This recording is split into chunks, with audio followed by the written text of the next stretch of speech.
Menuding dana bansos COVID-19 digunakan untuk pengadaan sepeda, warga desa Lasang Barat, Takalar, Sulawesi Selatan mengamuk di kantor desa. Tak hanya merusak fasilitas kantor, warga juga mengusir kepala desa dan perangkatnya.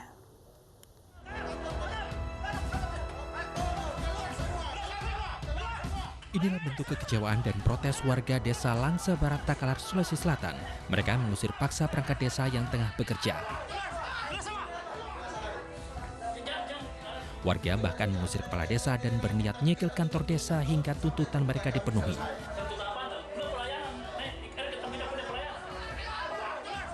Kekesalan warga tak terbendung karena pemerintah desa belum menyalurkan bantuan sosial COVID-19. Warga makin geram karena kepala desa malah menggunakan dana bantuan untuk pengadaan 15 unit sepeda. Mengenai persoalan yang COVID-19 dan COVID-19 ya, dilarikan ke sepeda yang katanya 15 unit sepeda. Namun pihak desa berkelit, mereka berdalih pengadaan sepeda untuk kepala dusun dan perangkat desa bukan berasal dari anggaran dana bansos COVID-19.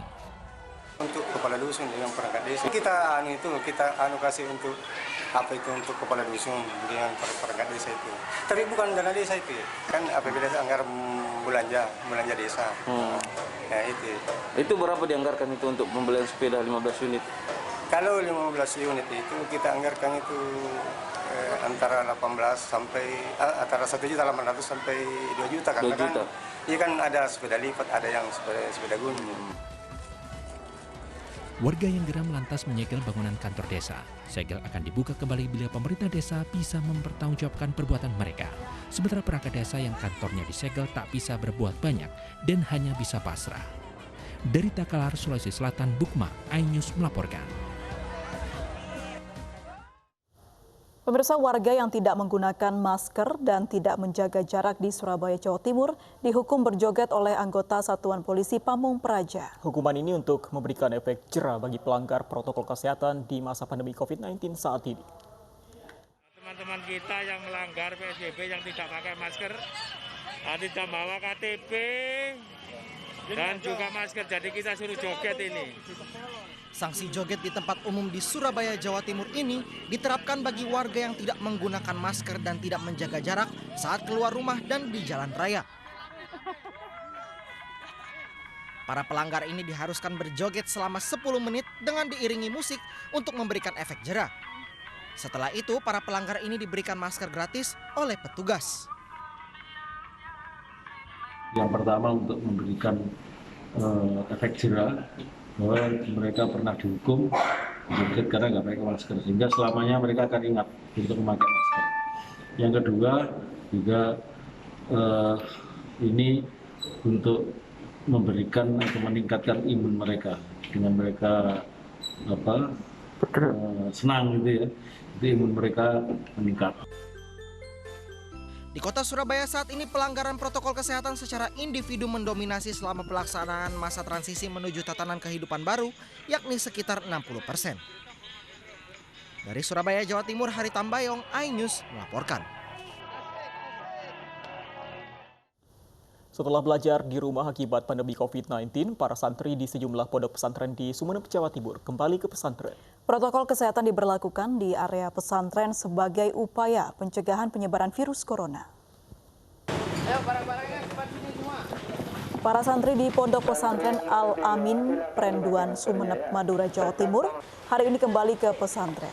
Para santri dari berbagai daerah di Indonesia, bahkan luar negeri mulai berdatangan. Hal ini setelah pengasuh pondok pesantren menerapkan masa new normal. Sebelum masuk ke asrama, santri diwajibkan menggunakan masker. Protokol kesehatan juga diterapkan seperti cuci tangan, masuk ke bilik penyemprotan disinfektan, serta pemeriksaan suhu tubuh. Pengasuh pondok pesantren juga menyediakan fasilitas lainnya seperti ruang isolasi hingga ambulans.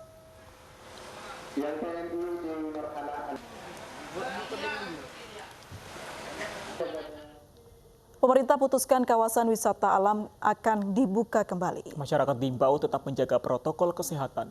Sementara penambahan kasus positif COVID-19 hari ini kembali menyentuh angka 1.000 dengan yang terbanyak dari Jawa Timur. Konferensi pers kemarin, Ketua Gugus Tugas Percepatan Penanganan COVID-19, Letnan Jenderal Doni Monardo, bersama dengan Menteri Pariwisata dan Ekonomi Kreatif, Pak Wisnu Tama, dan Menteri Lingkungan Hidup dan Kehutanan, Ibu Siti Nurbaya Bakar, mengumumkan pembukaan kawasan pariwisata alam yang tersebar di 270 kabupaten kota dalam zona hijau dan atau zona kuning.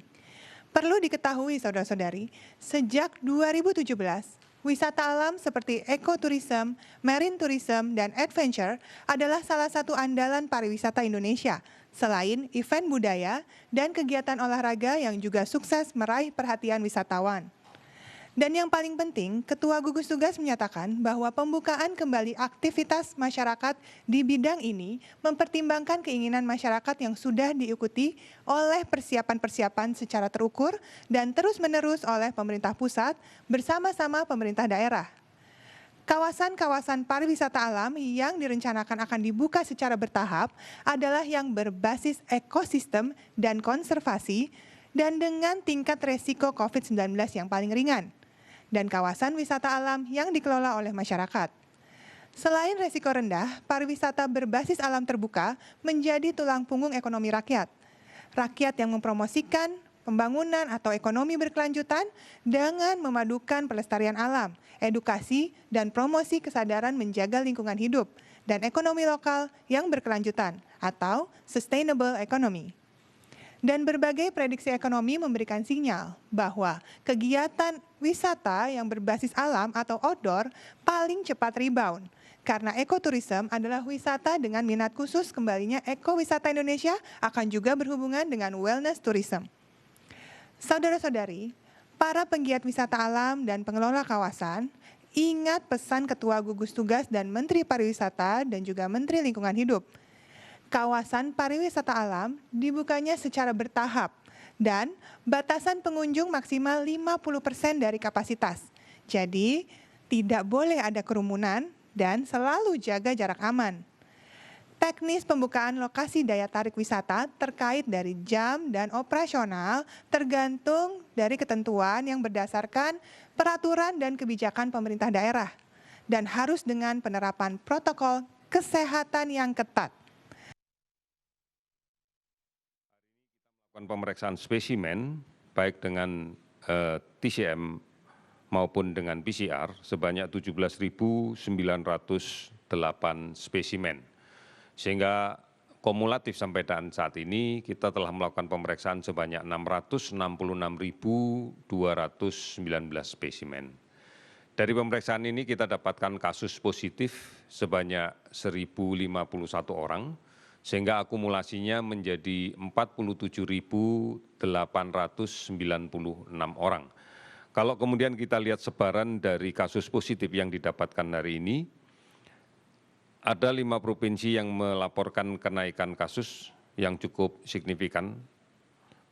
Yang pertama adalah Jawa Timur, kita dapatkan laporan kasus baru 258 orang dan sembuh 60 orang. Kemudian DKI Jakarta 160 kasus baru dan 100 sembuh. Sulawesi Selatan 154 kasus dan 42 sembuh. Sumatera Utara 117 kasus dan 3 sembuh. Papua 55 kasus dan tidak ada laporan sembuh. Beberapa provinsi melaporkan kasus sembuh lebih banyak daripada kasus konfirmasi yang dilaporkan hari ini. Sebagai contoh, Jawa Tengah hari ini melaporkan kasus baru 49 orang, namun sembuh ada 50 orang. Kalimantan Selatan 27 kasus baru, 28 sembuh. Sumatera Selatan 16 kasus baru dan 47 sembuh. Banten 9 kasus baru dengan 13 sembuh. Kemudian Sumatera Barat 5 kasus baru dengan 20 sembuh. Jambi 2 kasus baru dengan 20 sembuh. Maluku 1 kasus baru dan 4 sembuh. Kalimantan Utara tidak ada penambahan kasus, namun melaporkan ada 10 kasus sembuh. Bangka Belitung juga demikian. Pemirsa, seorang pemulung pria pagi tadi ditemukan meninggal dunia di kawasan Pasar Tanah Abang, Jakarta Pusat. Meski belum diketahui penyebab kematiannya, untuk mencegah terjadinya penularan COVID-19, istri korban yang selalu bersama diarahkan untuk mengikuti swab test dan diisolasi.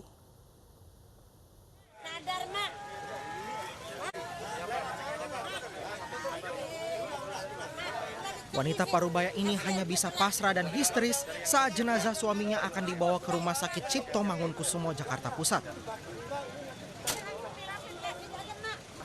Sebelumnya, pria yang bekerja sebagai pemulung ini ditemukan meninggal dunia di tepi jalan kawasan Blok B, Pasar Tanah Abang, Jakarta Pusat. Sebelum petugas datang, tidak ada warga yang berani mendekat karena korban diketahui meninggal mendadak. Sementara istri korban dibawa petugas untuk menjalani swab test untuk mencegah kemungkinan dirinya dan suaminya terpapar COVID-19. Kalau yang meninggal itu kan kita tetap mencurigai sebagai kita anamnesa ya, otopsi verbal. Karena diketahui ada sebelumnya ada mengarah ke sana, kita melakukan sesuai dengan protap COVID-19. Istri pemulung ini kemudian dibawa ke Gor Tanah Abang untuk diisolasi selama 14 hari sembari menunggu hasil dari swab test. Dari Jakarta, Rani Sanjaya, iNews melaporkan. Pemirsa, mari kita dukung para pejuang kemanusiaan dengan peduli melawan penyebaran virus corona. Bantuan bisa disalurkan melalui rekening yang tertera di layar televisi Anda. Ibu sedang susah merintih dan berdoa. Pemirsa, angka perceraian di Semarang, Jawa Tengah naik selama pandemi corona. Selengkapnya usai jeda berikut ini.